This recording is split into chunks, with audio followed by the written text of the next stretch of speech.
Hi, in this video, I'm going to show you how to disable or enable Windows Defender in Windows 11.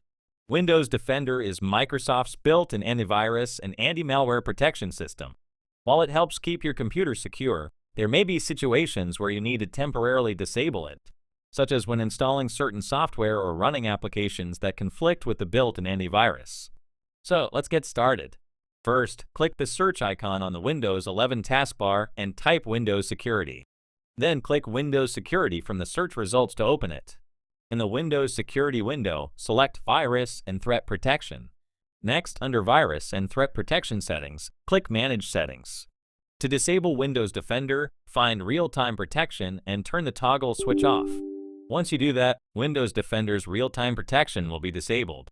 Keep in mind that this may leave your device more vulnerable to threats.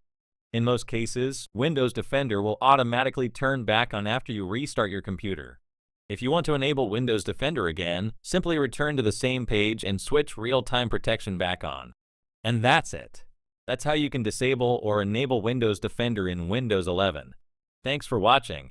If you found this video helpful, don't forget to like, share, and subscribe for more Windows 11 tutorials.